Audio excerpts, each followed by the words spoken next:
c'est parti. Bonjour tout le monde, ici Patrick Tousignan pour découvrir les distilleries du Québec.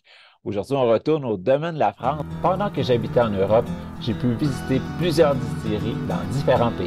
J'ai goûté de merveilleux produits issus de savoir-faire ancestral. À mon retour au pays en 2006, on comptait sur les doigts d'une main les distilleries québécoises. Heureusement, les lois ont changé et maintenant, des dizaines de passionnés peuvent nous inventer les alcools du terroir. Je suis Patrick Tousignan et je vous invite avec moi à découvrir les distilleries du Québec.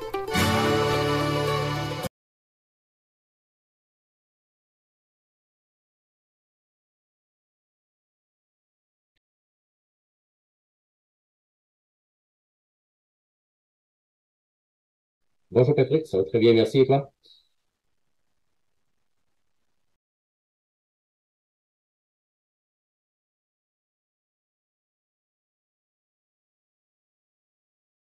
En fait, l'inspiration était déjà là. Moi, ce que j'ai fait, c'est m'assurer qu'on atteignait le bon profil gustatif et qu'on puisse aussi physiquement travailler de façon répétitive pour obtenir toujours la même qualité, le même profil de goût.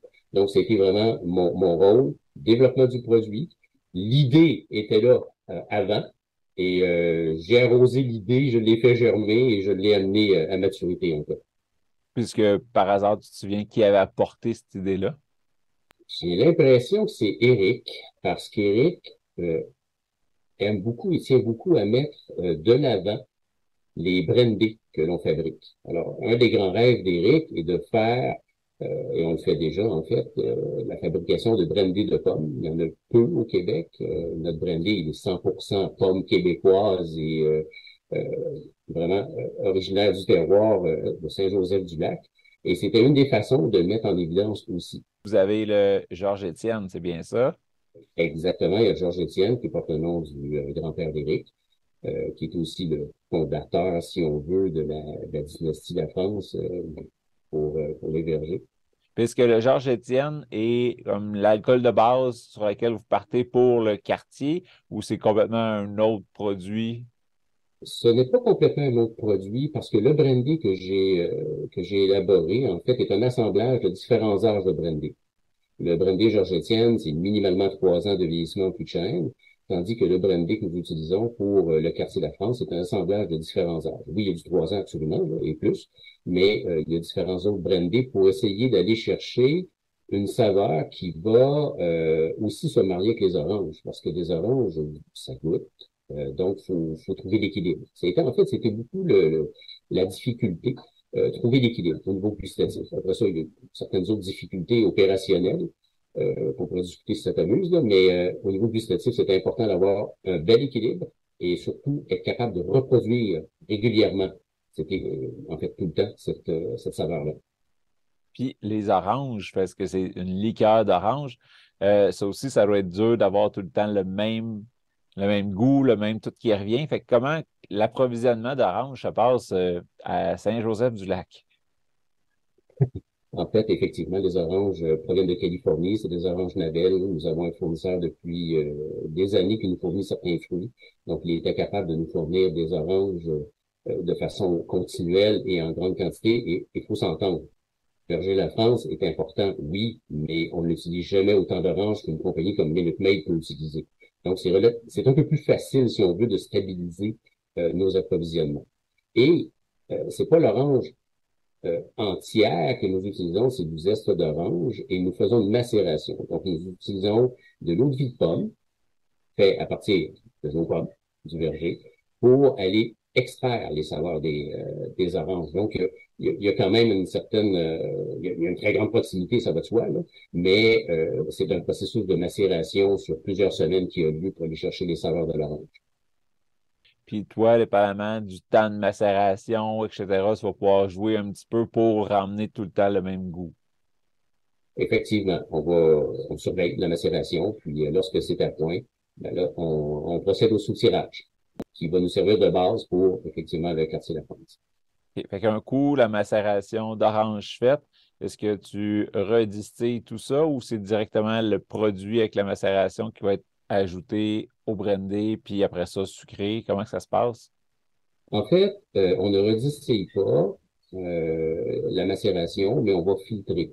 On doit éliminer beaucoup, il y a quand même des corps étrangers, il y a principalement de la pectine. Donc, on doit rendre le produit totalement transparent. Donc, on doit enlever un peu la pectine et puis les particules organiques aussi qui proviennent des zestes. Donc, tout ça est filtré.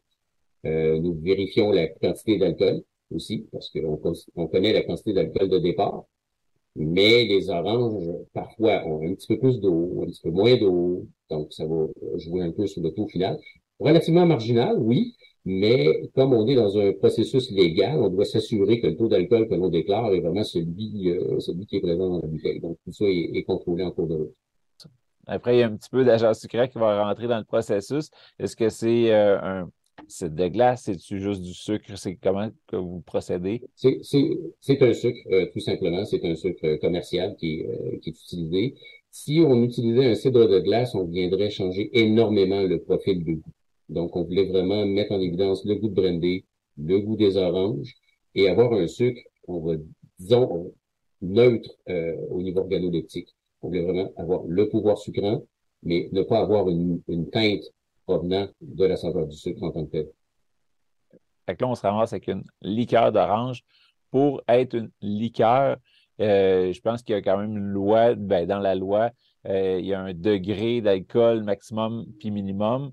Là, vous êtes situé à combien, quartier La France? Nous sommes à 40% au niveau de l'alcool. 50% de ce 40%-là provient du brandy et l'autre 50% provient de la macération d'orange. On repart au début, on a l'idée d'une liqueur d'orange faite à partir d'un brandy de pomme. C'est sûr que liqueur d'orange, brandy, on a une compagnie en tête qui est un des gros vendeurs en SEQ. Est-ce que vous avez fait une comparaison gustative puis olfactique entre les deux ou vous êtes vraiment juste dit, on crée le nôtre, là, puis s'il se rassemble ou s'il est différent, mais ça sera notre produit. Est-ce qu'on part avec un comparatif ou on part à zéro?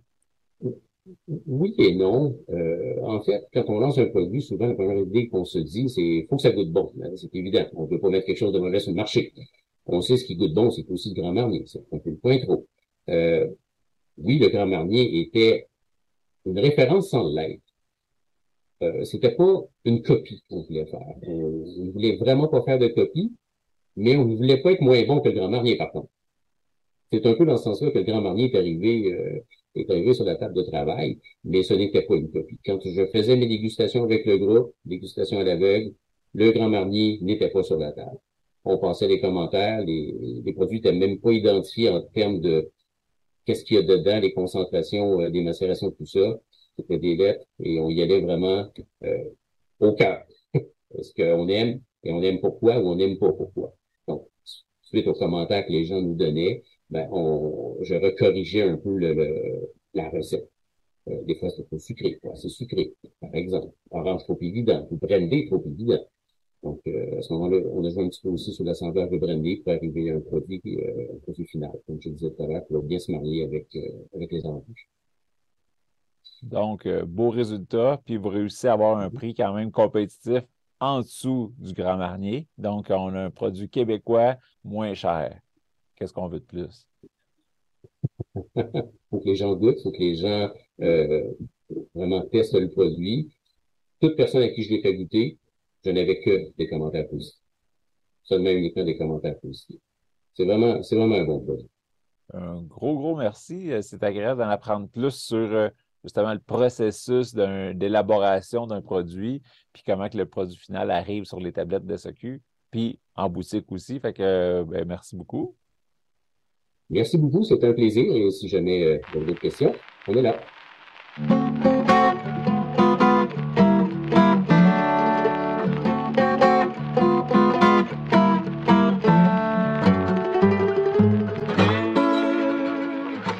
Laisse-moi te parler de mon partenaire, Nevu Matrix, la nouvelle matrice pour réussir ensemble. C'est grâce à eux si je peux vivre mon rêve de vous partager toutes ces belles aventures parmi les distilleries du Québec. Clique sur le lien en bas. Toi aussi, tu mérites de vivre ton rêve.